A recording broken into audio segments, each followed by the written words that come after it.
Have you had the experience where you're with a group of people and the subject of UFOs comes up and there'll be a few jokes tossed around and then one person will quietly insist that UFOs are no hoax and they've actually seen one? Well, what are we to make of these stories? If there is such a thing as extraterrestrial intelligent life, why would they be coming around here in spaceships? People who once served as senior officers in the US and British military insist that there are such things. And the man who was Bill Clinton's chief of staff has said recently, it's time to open the books on the question of government investigations of UFOs.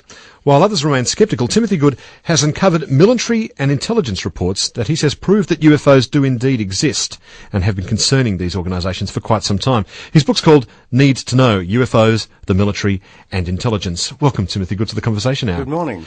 Before we get on to UFOs, I understand initially you were a very successful musician. Tell me about your music career. Oh, absolutely, yes. Well, my father was a violinist, and he taught me, and then eventually, after school, I went to the Royal Academy of Music on a scholarship, and then I began playing with major symphony orchestras, such as the Royal Philharmonic Orchestra. I toured America and Canada, and then I joined the London Symphony Orchestra, with whom I played for 14 years, and we toured Australia in 1966, as a matter of fact. And you've also played on George Michael albums? Yes, I did 20 years. I mean, I'm still playing occasional recording sessions and concerts and so forth, but I did 20 years basically doing what we call backing sessions for feature films, major feature films, for pop artists and television commercials, things like that. Well, people who practice music at that level, it's an all-consuming passion.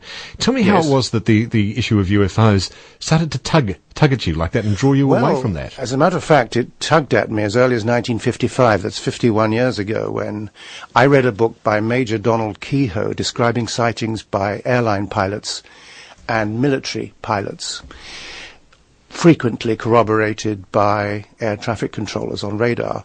So I got hooked, because as long as I can remember, I've been passionate about aviation and space travel. I mean, when we think about the existence of extraterrestrial life, we think, the universe is infinitely large. There's the almost a certainty that there's extraterrestrial life out there.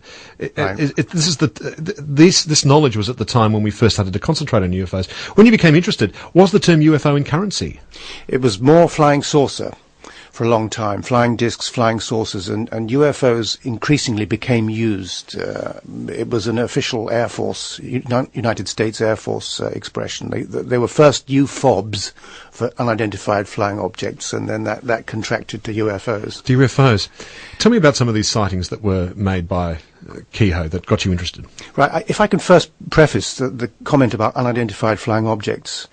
The most important point is that an unidentified flying object, a UFO, is just that. It doesn't necessarily mean it's an extraterrestrial spacecraft. That's very important. And it's known that up to 90% of all UFO reports can be explained in conventional terms. That still leaves tens of thousands of reports, often by qualified witnesses such as military pilots and airline pilots. So that's what Major Kehoe was concentrating on in his works, and I was inspired by him. And that's what you've concentrated on in your most recent book. All right, making that distinction then between UFOs and whether they're actually spacecraft piloted by extraterrestrial life. If they're not from extraterrestrials, who could be flying these things? Well, I think in recent years it's quite possible that the Americans have developed very sophisticated, top-secret aircraft and spacecraft. I mean, often, like the stealth project, that starts 20 years before people even get to see a photograph of the thing. They're flying 15 years, 10 years, whatever before. And it's the same now. There are some very, very advanced spacecraft, I'm told, some of them using very unconventional forms of propulsion, which, if seen, would obviously give rise to an unidentified flying object report. But I do think some of them most definitely come from other civilizations, not necessarily all of them extraterrestrial. I think it's an outrageous theory. I'm not the first to propound the theory, but I am convinced that some activity comes right here on Earth from an advanced civilization which perhaps remains hidden to us and perhaps relating to our past. So I think this planet has been inhabited There are bases, if you like, whatever. Is that pure supposition, or is there evidence for that? Well, some of the beings who are alleged to have established communication with us human beings say that we are a genetic byproduct by them of genetic engineering going way back to the period of Homo erectus. And at that time they had actually established a colony on planet Earth, apparently. That's what's alleged. I certainly can't prove that. There's no documentation for that. But given that many of these beings are very, very similar to human beings, albeit maybe tens of thousands of years in advance of us, I think it's not such a ridiculous idea. Where would they be? I mean, we'd surely see them. Well, we have seen them. I was informed by one of my sources in Washington, D.C., that there are a number of bases around the planet. I was given some specific locations, some of them very non-specific. Sorry, when you say sources in Washington, D.C., what do you mean? Do you mean military sources? I mean military sources, yes. And I've learned that there are a number of areas around our planet, including some underground areas, where there are bases which have been there a very long time. And some of these bases, I am convinced, are linked with the so-called Bermuda Triangle, the northeast lakes area of North America, and places like the Bass Strait in Australia, where I start my book with official investigations into disappearing boats in 1920 and 1930 in the Bass Strait area, and on several occasions aircraft going to look for the boats have just gone missing themselves.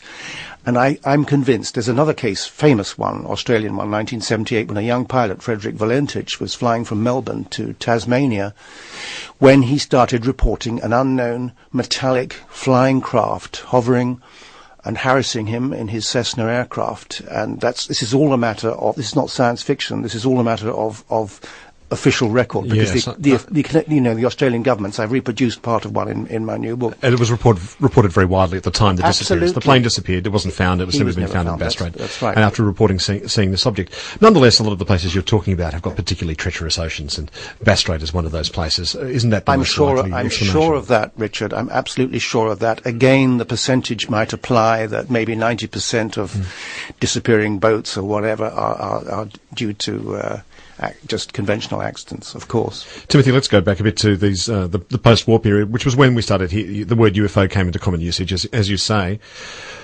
The Roswell incident is the thing that's often brought up. What evidence do you have of the interest of the US military at that time of that so-called incident? Well, this is interesting because the US Army Air Forces at Roswell, at the time that something was discovered, a crashed vehicle or vehicles, 75 miles northwest of Roswell, and there was another site in New Mexico. So this was the first week of July of 1947.